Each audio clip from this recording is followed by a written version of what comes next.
Our preaching passage this morning is Hebrews 11, verses 8 through 19. By faith, Abraham, when he was called, obeyed and set out for a place that he was going to receive as an inheritance. He went out, even though he did not know where he was going. By faith, he stayed as a foreigner in the land of promise, living in tents, as did Isaac and Jacob, co-heirs of the same promise.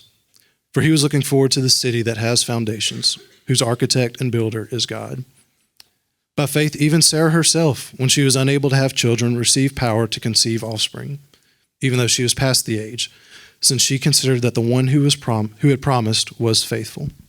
Therefore, from one man, in fact, from one as good as dead, came offspring as numerous as the stars of the sky and as innumerable as the grains of sand along the seashore. These all died in faith, although they had not received the things that they were promised. But they saw them from a distance, greeted them, and confessed that they were foreigners and temporary residents on the earth. Now those who say such things make it clear that they are seeking a homeland. If they were thinking about where they came from, they would have had an opportunity to return. But they now desire a better place, a heavenly one. Therefore God is not ashamed to be called their God, for he has prepared a city for them. By faith, Abraham, when he was tested, offered up Isaac. He received the promises, and yet he was offering his one and only son, the one to whom it had been said, "Your offspring will be traced through Isaac." He considered God to be able even to raise someone from the dead. Therefore, he received him back, figuratively speaking. Good morning, church. Good morning. It is a joy to be back with you all. For those of you who don't know me and I've not had the opportunity to meet you, my name is Joel. I get to serve as one of the pastors here at New Eden, specifically the pastor for preaching and oversight alongside our pastor for shepherding, Kevin Perry. As most of you know, I've been on every summer, the elders allow me to take about a 6-week, well, normally it's 4 weeks. This year it was 6 weeks, just a little bit of a preaching break where I can focus some energies and things into other areas, both at New Eden and then other opportunities. So I just want to say thank you for you guys as a church allowing me to just take some time and just do some things. Like I got to speak at a student camp that we partner with Summit Crossing on. And so that was what I got to do during that time, and some of students and leaders from New Eden got to go.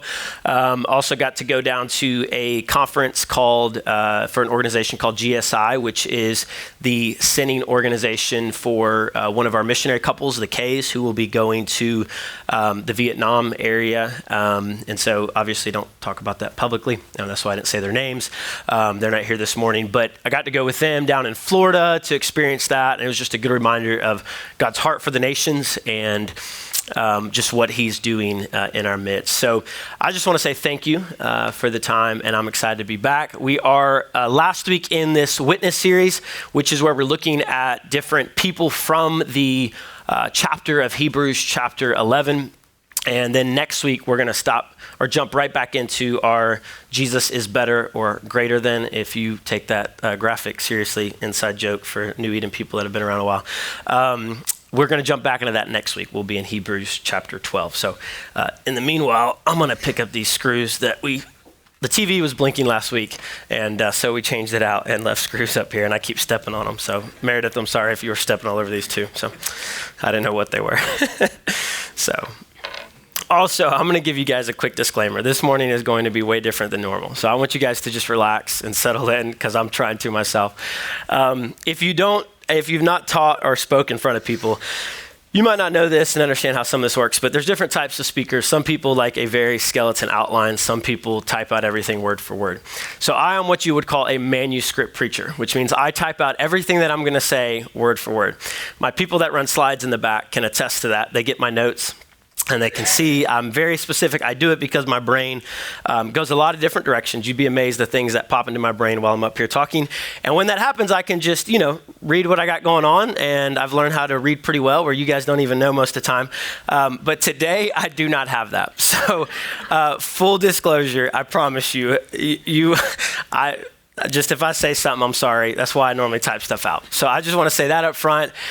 Secondly, it's just been, I'll be honest with you guys, I come in here pretty tired. The summer has been exhausting in a lot of ways for me and my family, and even just some heavy things going on within the New Eden family that some of you might know about, some of you might not know about, and that's okay. And so I know that we all come in here at different places, but honestly, last night at about 11:30, after staring at a blank screen for a while on my computer, I felt like the Spirit gave me freedom to just shut it down. And I went in and told my wife, she was like, "I thought you were writing your sermon." I said, "I'm going to bed." And so still stayed up for a while because I'm a late night person. But I have a very loose skeleton outline and notes. So I do not know how this is going to go. If you're visiting, I apologize. Come back next week. I'll be back in my rhythm, and you'll get, or go listen to some sermons online. And if you still hate it, then that's all I got for you. I am thankful, and I do mean this, that the Spirit of God is not, he does not need a sermon to show up and move among his people. He's going to do that regardless. And so we come together, and a lot of things proclaim the gospel, not just this time. So anyways, I'm going to do what a lot of preachers do, and they pray because they say they want to pray, but they're really praying because they're nervous and they want to settle in. So I'm going to pray, and actually I am confessing dependence upon God as always. So let me pray for us and we'll dive in. Spirit, we need you. We are always dependent on you, but as we were reminded this morning that there are times where you make us more aware of that, and that is a grace to us.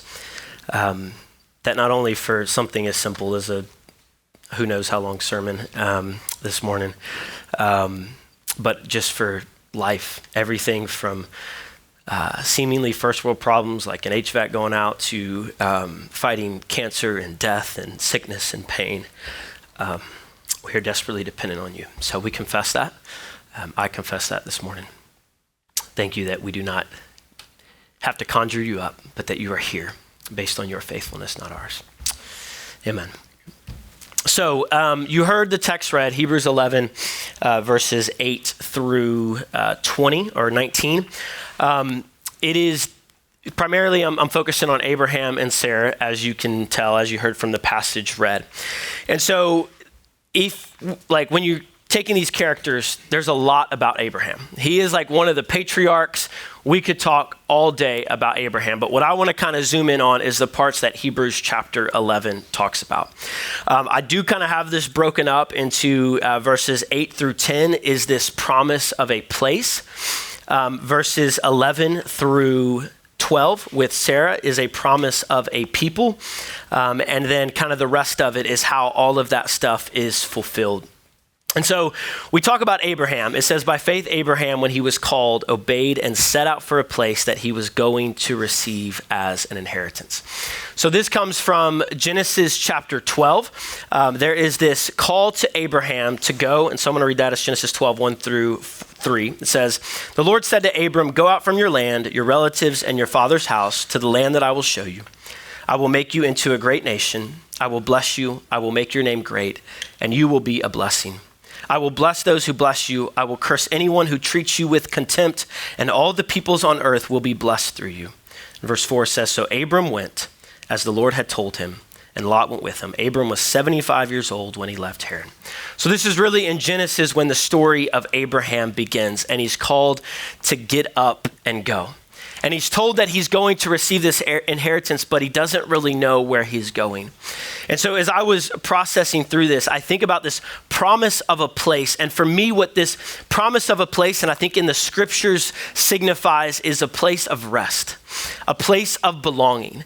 And I don't know if you guys have ever thought about what home means for you, but just a place where you can fully be yourself. When you think about a place where, one of the illustrations I gave at our student camp, a place where you can be home is like where you can go into the pantry or into the fridge and get what you want when you want it with no judgment.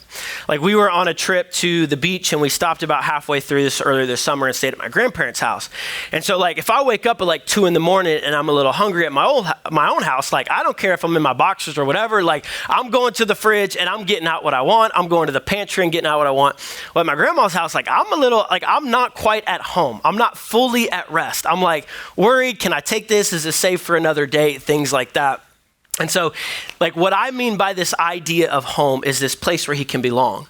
And so there is this promise given to Abraham to go and you're going to receive this land, this place of rest. But if you look at the story of Abraham, it is a story that is anything but that. He is a wanderer, his entire story. And the whole story, there's these covenants where God will remind him of this place of rest that's going to belong, but he never actually received it fully. What he actually received was exile. He was kind of wondering, and I think about this I know some of you here at New Eden this morning are struggling. Even the best of homes that we have here on earth are not quite home. Like, so this week, our HVAC, well, it's been going like in and out for the last few weeks. The home is under 3 years old. I'm like, why is this, whatever. So some of it's under warranty, but of course it doesn't cover labor and the refrigerant that leaked because your part went bad. So it's still quite a big bill or whatever. So the reality is, like, I'm sitting here and my son's bonus room is 99 degrees, up here is just like this hot box up here. And I'm like, what is happening, right? And we're not completely at rest. We're not at home. And so, like, if you guys are like me, we have everything from like seemingly first world problems like that to also the reality that there is sickness in this world. There is brokenness. Many of you guys know that my mom has been struggling with cancer, and this week, had a surgery, and things are going well, I guess, as all things considered. But that's just like a snapshot. I know that many of you are wrestling with brokenness and pain, and the reality is we are exiles here. And we long for healing. We long for things to be made new and things to be made whole. And what we're told about Abraham is that he still walked out in faith and obeyed, even though he did not know where he was going. And I think for me, what I was challenged by this, we have a preaching team every week where we discuss things, and those of you that are in preaching team are like, this is not at all what we discuss. But one thing that did stand out to me in preaching team is this idea of, do we find more rest in where we are going or where we think we are at, or in the one who is with us as we go? We're told that Abraham stayed as a foreigner in the land of promise, living in tents, because he was looking forward to a city that has foundations, whose architect and builder is God. And so there is this promise of a place and a promise of a place to belong. And so I think for us, my hope is that New Eden Church is a place where people can belong. And I've watched you guys care for each other. I've watched people reach out when their kid is having surgery and meals are brought, or I've watched people have needs to move and people step up to help move. Like, there is this, even though we are in this already not yet where we live in exile, God promises a family and a place to belong to his people. And we receive that through these relationships in the church. And we see this continue not only with the promise of a place, but also the promise of a people. In verse 11, we're told that Sarah, by faith, when she was unable to have children, received power to conceive offspring, even though she was past the age, since she considered that the one who had promised was faithful. Therefore, from one man, in fact, from one as good as dead, came offspring as numerous as the stars of the sky and as innumerable as the grains of sand along the seashore. Not only was Abraham promised a place, but Sarah and Abraham both were promised a people. And again, if you read the story, it's amazing to me the way the story of Abraham and Sarah is recorded, because it's recorded as if Abraham just had this great faith while he was wandering in exile, but really he's like being deceitful and kind of pawning his wife off on people, like kind of weird, like that's going on. And then you see Sarah, who by faith, has this great faith on having an offspring, but she's like, hey, here's Hagar, like, let's make this happen in our own strength. And if the Abraham story is also very long, it's easy to think that these things, like these promises came and then they happen immediately. They didn't. It's like 75, and it's not till 100 that he actually has Isaac. So you're talking about 25 years, right? Which, looking back in history, you're like, oh, that's a blip on the radar. But you go 25 years longing for something, wanting something, yearning for a homeland, yearning for a family.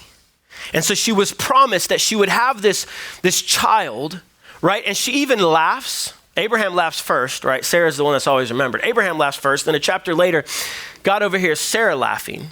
And that's where we get the phrase, is anything too hard for God? And so even though she was promised this, and what you have to understand too, in this time, people lived longer, and a lot of times they did get to see they got to see their sons and daughters have sons and daughters, and even multiple generations.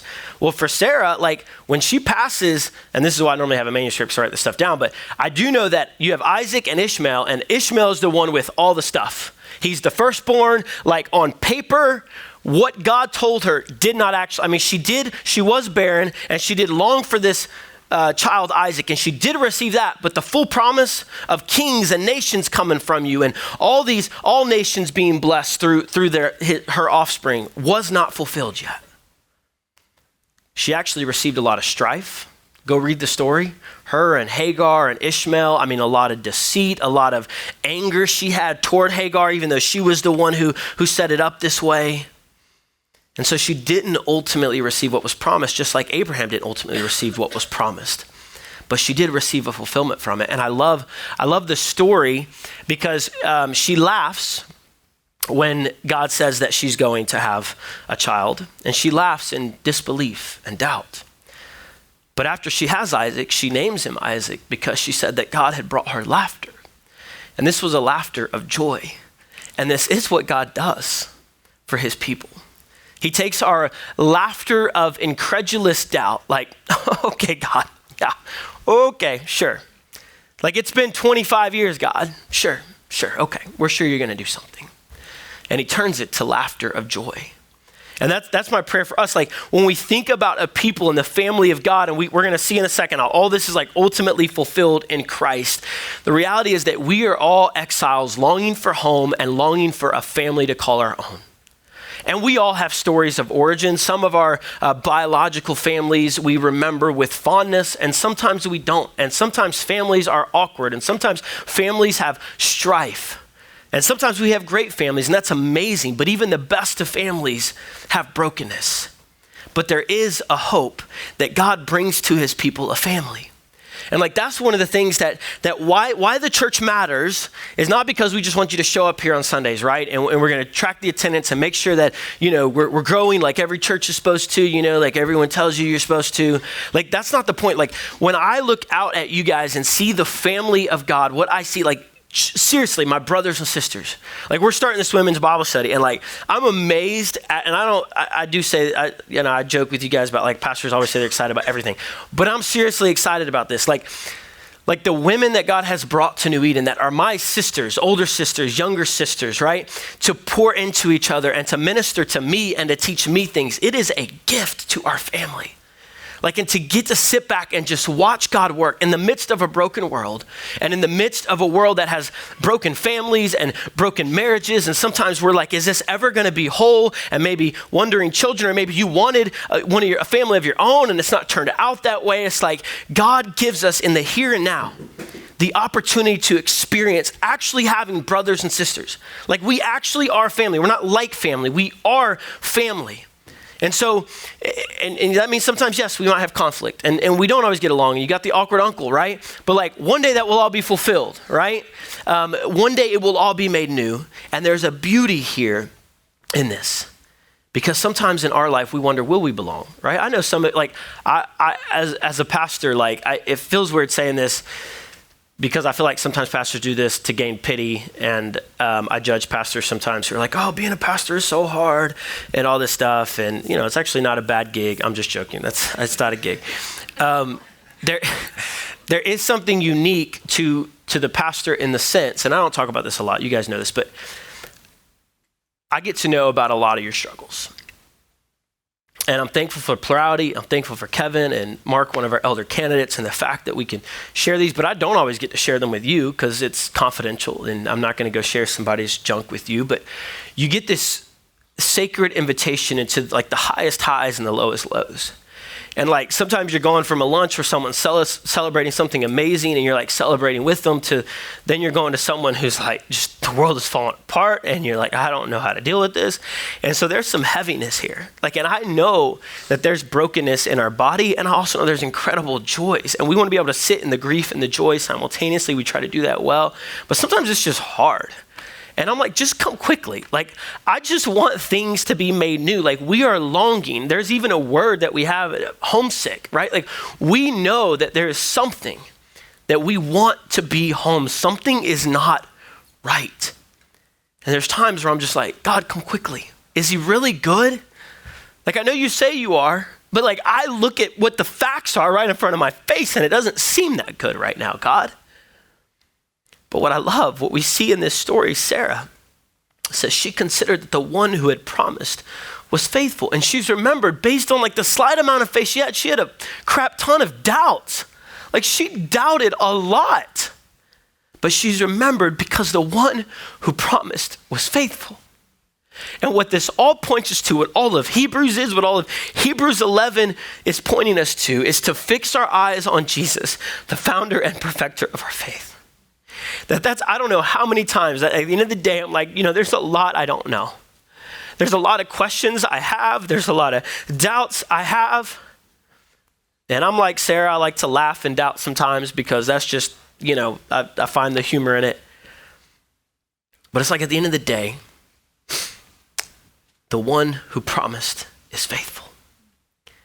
I'm going to read 13 through 16 again.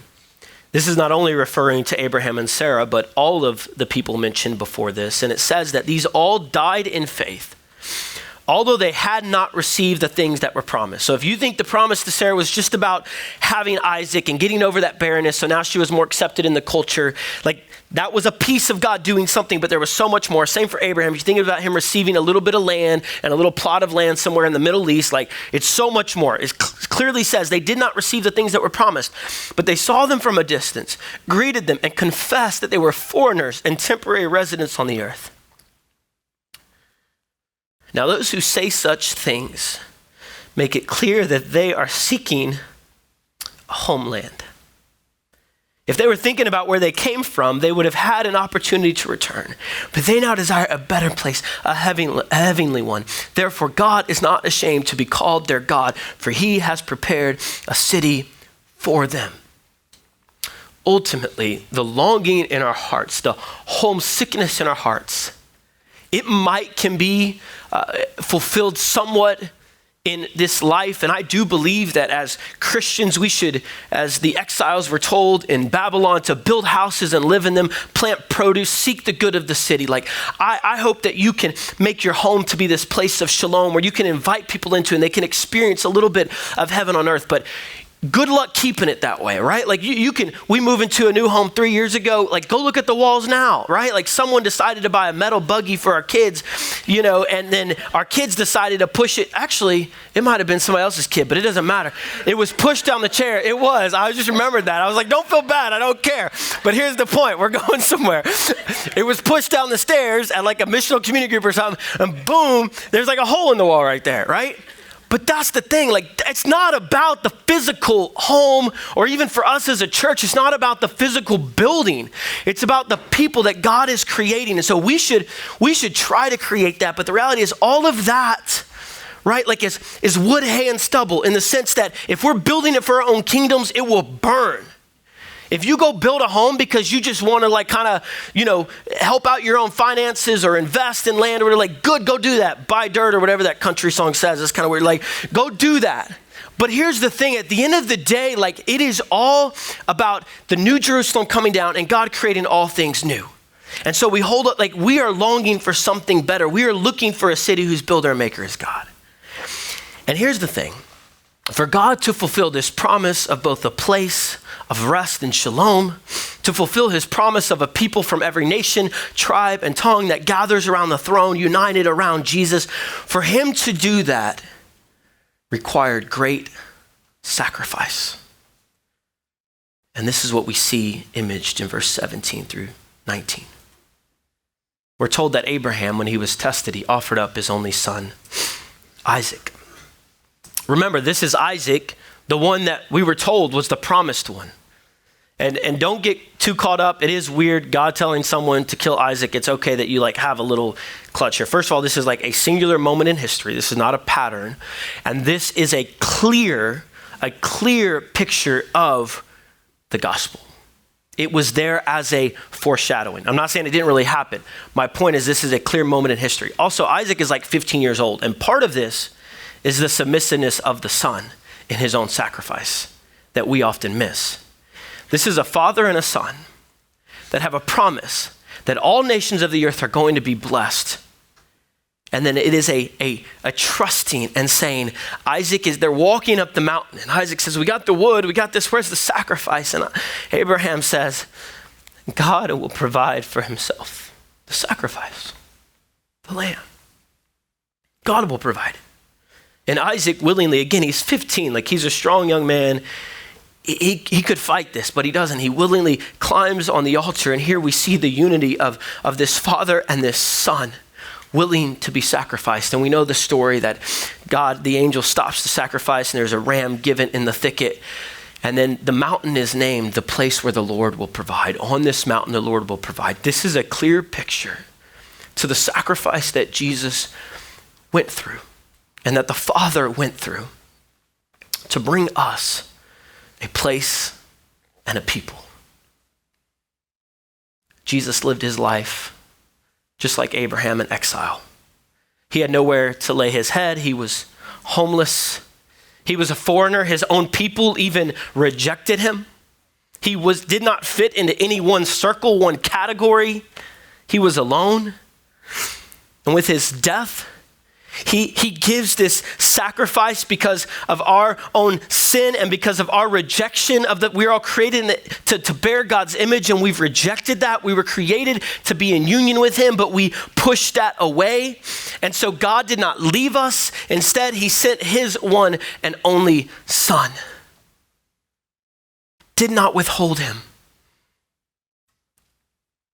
Jesus willingly walked up Calvary's mountain and climbed on an altar of wood to give up his own life, trusting that his Father could not just figuratively bring him back from the dead, as it happened with Isaac, as we're told in Hebrews 11, but literally.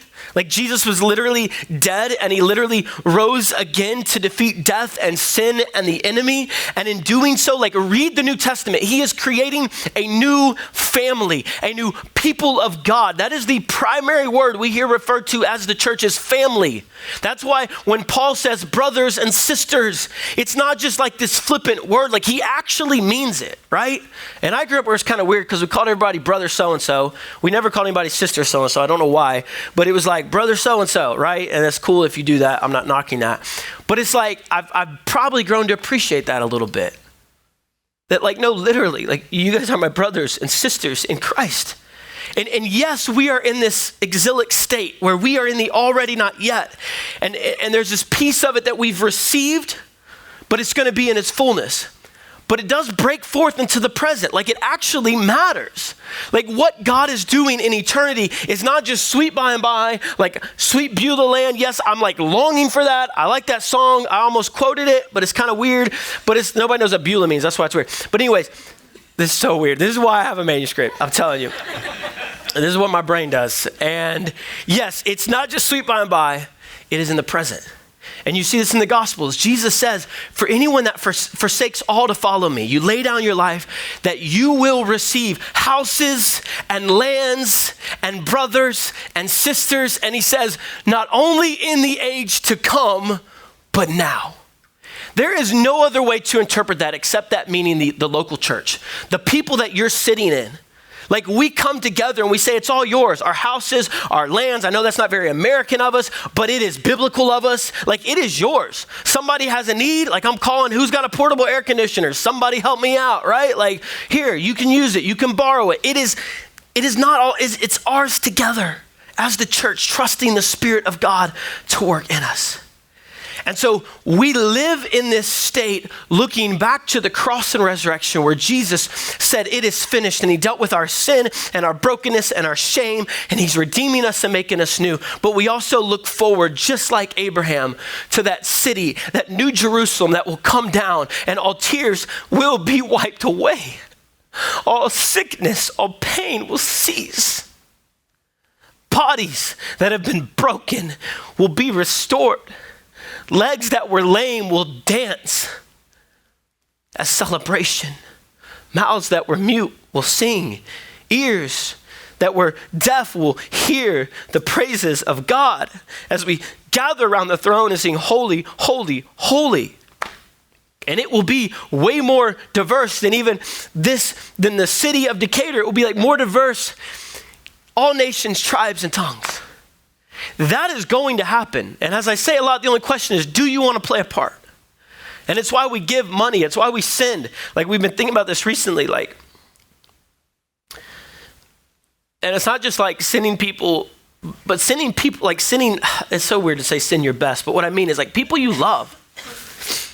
Like, do I believe this enough that if one of my kids someday wants to move overseas to a group of people that have never heard the gospel, that I'll celebrate that? And there'll be a grief. Like, I acknowledge that. There's a grief in just the couples that we've sent at New Eden. Like, I love these brothers and sisters. Like, they're not just, like, these are guys that I've done life with for the last 5-6 years. And there's a sadness, but it's worth it. And we're going to be together. We're homesick. We're looking forward to that city. And it will happen because the one who is promised is faithful. And this vision, it changes us. It breaks forth into the present. And in the midst of everything from cancer and sickness to broken marriages to wandering children to just the silly things of life like HVAC going out or whatever it is, your car breaking down. Like, I don't know what it is for you. We can have a hope that the one who promised was faithful and that all that is not meaningless. Abraham's years of wandering were not meaningless. They stand as a testament to the goodness of God years later. Sarah's years of barrenness and jealousy and envy and wrestle was not meaningless. It stands as a testament to the goodness of God, who will take suffering and turn it to joy, who will take ashes and turn it to beauty. This is the good news of Abraham.